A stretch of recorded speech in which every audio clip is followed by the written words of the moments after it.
Hello दोस्तों, नमस्कार। मेरे इस यूट्यूब चैनल में आपका बहुत बहुत स्वागत है। तो आज हम बात करेंगे एस्ट्राजेनेका फार्मा इंडिया के बारे में। तो आप देख सकते हैं अभी हम इस कंपनी के चार्ट के ऊपर आ चुके हैं। तो इस चार्ट पे हम देख रहे हैं कि एक दिन में जो इसकी गिरावट है 1% की गिरावट है, 5 दिन में भी 1% की गिरावट है और 1 महीने में भी 1% की गिरावट दिखा रही है।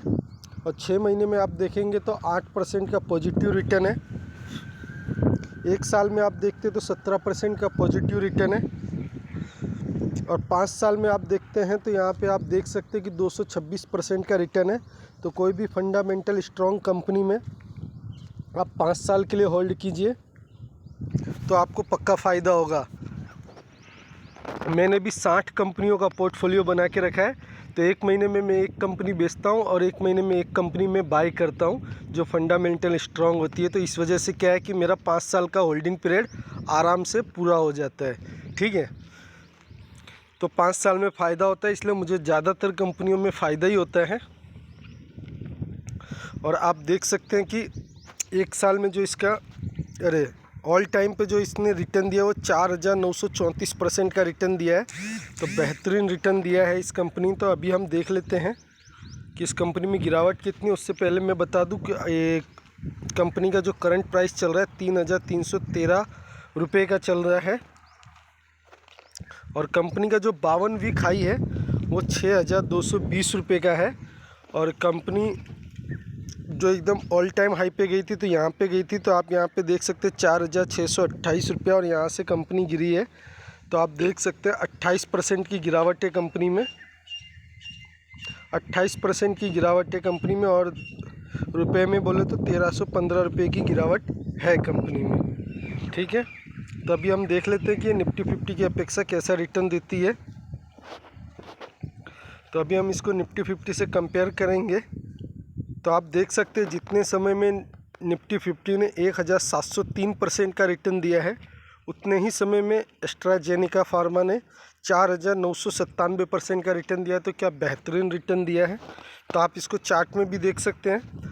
तो चार्ट में भी आपको समझ में आएगा, रेड वाला जो है वो निफ्टी 50 का है और जो ब्लू वाला चार्ट है वो एस्ट्राजेनेका फार्मा का है।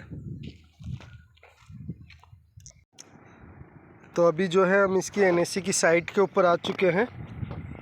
तो आप यहाँ पे देख सकते हैं इसमें जो डिलीवरी उठाई गई है 3 फरवरी 2023 को 48% की डिलीवरी उठाई गई है। तो अच्छी खासी डिलीवरी उठाई जा रही है। इसमें भी कंपनी इन्फॉर्मेशन में हम आ जाएंगे। तो आप देख सकते हैं कि 10 फरवरी को इनके रिज़ल्ट है। तो अगर आपको ये कंपनी पसंद आएगी तो आप इनके रिज़ल्ट देख करके इसमें इन्वेस्टमेंट कर सकते हैं। तो 10 फरवरी को इनका रिज़ल्ट है। आगे बढ़ते तो आप देख सकते हैं प्रमोटर के पास जो है 75% की होल्डिंग है। तो आपको पता है कोई भी कंपनी में प्रमोटर 75% से ज़्यादा नहीं रख सकते अपने पास, और इन्होंने 75 के 75% अपने पास रखे हैं। तो ये एक अच्छी बात है, उसमें से कुछ भी गिरवी नहीं है। उसके बाद आप देख सकते हैं कंपनी जो है डिविडेंड बहुत छोटा देती है। 2019 में 1 रुपये का डिविडेंड दिया था, 2020 में 2 रुपये का, 21 में 2 रुपये का और 22 में 8 रुपये का। तो कंपनी साल में एक ही बार डिविडेंड देती है और डिविडेंड की अमाउंट भी कम है जिस हिसाब से शेयर का प्राइस है। 3-3.5 हज़ार का शेयर अगर 1-2 रुपया डिविडेंड देगा तो उसमें कोई मतलब भी नहीं है। हालांकि हम डिविडेंड के लिए नहीं जाते, हम कैपिटल गेन के लिए जाते हैं। अगर इसी शेयर में हमको 1,000 से 1,500 रुपया प्रॉफिट मिलता है तो हम उसे बेच के निकल भी जाते हैं। तो और आपने तो देख ही लिया ये फार्मास्यूटिकल की कंपनी है। तो अभी हम चलते हैं इसकी बैलेंस शीट के ऊपर। तो अभी हम इसकी बैलेंस शीट के ऊपर आ चुके हैं। तो आप इनके रिजर्व एंड सरप्लस देख सकते हैं, रिजर्व एंड सरप्लस। तो कंपनी के पास पहले 241 करोड़ का रिजर्व एंड सरप्लस था, फिर बढ़ गया 295 का हो गया, फिर बढ़ गया 360 का हो गया, फिर बढ़ गया 451 का हो गया, फिर बढ़ गया 506 का हो गया। तो आप देख सकते हैं कंटिन्यू इनके रिजर्व एंड सरप्लस बढ़ते जा रहे हैं। तो ये एक पॉजिटिव बात है। उसके बाद आप देख सकते हैं लॉन्ग टर्म बोरोविंग में आप देख सकते हैं कंपनी के ऊपर शुरू से ही कोई कर्जा नहीं है। तो अच्छी बात है। शॉर्ट टर्म बोरोविंग में भी आप देखेंगे तो कंपनी के ऊपर कोई भी कर्जा नहीं है। तो ये भी एक अच्छी बात है कि कंपनी के ऊपर किसी भी प्रकार का कोई भी कर्जा नहीं है। तो अभी हम आ चुके हैं कंपनी का प्रॉफिट एंड लॉस देखने के लिए। तो अभी आप देख सकते हैं कंपनी का जो मार्केट कैप है 8,260 करोड़ का मार्केट कैप है कंपनी का। उसके बाद मैंने आपको बैलेंस शीट में बता दिया था company is almost debt free, ठीक है। और उसके बाद आप देख सकते हैं कंपनी जो है अपने सेक्टर में 5 नंबर पे लीड कर रही है।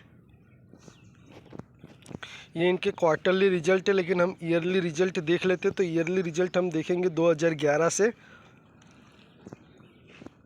तो आप देख सकते हो 2011 में जो कंपनी थी 64 करोड़ कमाई थी, फिर डाउन हुई 20 करोड़, फिर माइनस में चली गई 90 करोड़, फिर 1 करोड़, फिर 21, तीन साल तक कंपनी लॉस ही करती रही। उसके बाद फिर 5 करोड़ कमाई, फिर बढ़ गया 20, फिर 26, फिर 54, फिर 72, फिर 93। कंपनी का कंटिन्यू यहाँ से प्रॉफिट बढ़ता ही चला गया 5 से 93 तक। और उसके बाद आप देख सकते हैं कंपनी एक बार फिर डाउन हुई 62 करोड़, इसलिए मेरे को लग रहा है थोड़ा प्रॉफिट बुकिंग हुआ होगा, इसीलिए कंपनी 28% नीचे आई है। और उसके बाद आप देख सकते हैं 92 करोड़ कंपनी ने कमाया, जो कि 2023 का डाटा है। तो अभी इसमें एक रिजल्ट और जुड़ेगा मार्च वाला Q4 का, तो शायद ये 100 करोड़ के ऊपर भी कंपनी चली जाएगी। तो आप देख सकते हैं जो एक लॉस मेकिंग कंपनी थी जो कि 90 करोड़ का 1 करोड़ का लॉस कर रही थी, वो आज 92 करोड़ कमा रही है। तो कंपनी के प्रॉफिट में काफ़ी अच्छा ग्रोथ है। और सबसे मेन चीज़ होता है कंपनी, जो भी कंपनी आप रिसर्च करते हो, जो भी कंपनी आप देखते हो, सबसे मेन चीज़ है उसका प्रॉफिट देखना। अगर कंपनी प्रॉफिटेबल नहीं है तो उसके सारे कुछ भी फंडामेंटल, मतलब कंपनी डेट फ्री है फिर भी अगर वो प्रॉफिट नहीं कर रही तो बेकार है। उनके सेल्स कंटिन्यू बढ़ रहे लेकिन प्रॉफिट नहीं कर रही तो कंपनी बेकार है। तो मेन चीज़ तो हम प्रॉफिट ही देखते हैं, जो कि हर कंपनी प्रॉफिट अच्छा खासा कमाती है। बाकी सब चीज़ें जो है इनका एक प्लस पॉइंट हो जाता है। जैसे कंपनी प्रॉफिट कर रही है, उसके साथ डेट फ्री है, तो वो प्लस पॉइंट हो गया। उनके सेल्स बढ़ रहे हैं तो प्लस पॉइंट हो गया, ठीक है। प्रमोटर होल्डिंग बढ़ रही है, प्लस पॉइंट हो गया। लेकिन कंपनी का सबसे मेन चीज़ है वो कंपनी प्रॉफिट आना चाहिए उस कंपनी के पास, ठीक है। उसके बाद हम शेयर होल्डिंग पैटर्न देख लेंगे। तो आप देख सकते हैं शेयर होल्डिंग पैटर्न में आप देख सकते हैं प्रमोटर के पास जो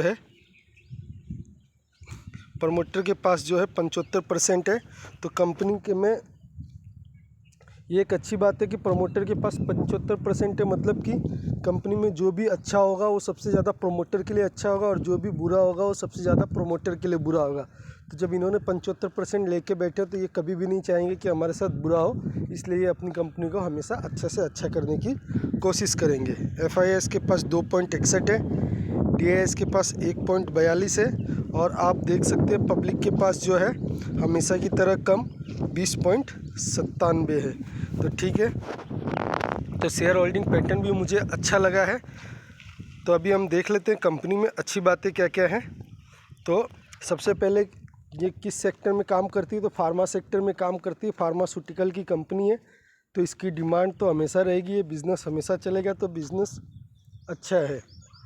उसके बाद जब हमने इसका चार्ट देखा तो इसका चार्ट एकदम ग्रीन है, नीचे से ऊपर की तरफ जा रहा है। तो ये लॉन्ग टर्म इन्वेस्टमेंट का चार्ट हमको दिखाई देता है, तो ये भी एक अच्छी बात है। उसके बाद जो है कंपनी जो है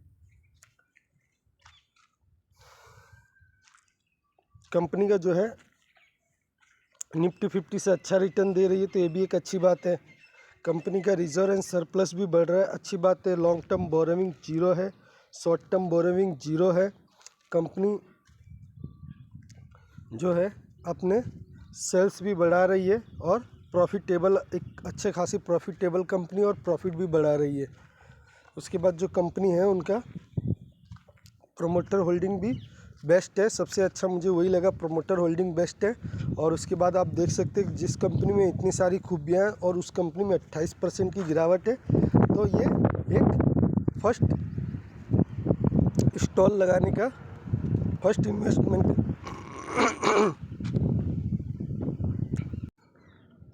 सॉरी, गले में ख़राबी हो गई थी, इसकी वजह से वीडियो को रोकना पड़ा। तो आप जो है इसमें फर्स्ट अपना अमाउंट लगा सकते हैं इसमें, कि आप थोड़ा थोड़ा करके इस शेयर को बाई कर सकते हैं, क्योंकि 28% की गिरावट है। उसके बाद आप जब 1-2 शेयर खरीद लेंगे उसके बाद और गिरावट होती है, तो इसको आप एवरेज कर सकते हैं और उस हिसाब से इसमें लॉन्ग टर्म में आप जो भी प्रॉफिट लेके निकलना चाहते हैं 20%, 25%, 50%, उस हिसाब से आप इसको होल्ड कर सकते हैं। तो मुझे ये कंपनी तो अच्छी लगी है। आपको ये कंपनी कैसी लगी आप मुझे कमेंट करके बताइएगा। और आपको भी ये कंपनी अगर बाय करना है तो आप अपनी रिसर्च करिएगा। मैं एजुकेशन पर्पज़ से इस वीडियो को बनाया हूँ और मैं ऐसे ही फंडामेंटल स्ट्रॉन्ग कंपनी जो अपने हाई से 20 से 25% डाउन हो और उसमें एक अच्छी इन्वेस्टमेंट का मौका मिले, उस समय पे मैं ये वीडियो बनाता हूँ। तो आपको अगर ऐसे वीडियो चाहिए तो मेरे चैनल को लाइक कीजिए, सब्सक्राइब कीजिए, शेयर कीजिए। मिलेंगे नेक्स्ट वीडियो में। Bye bye.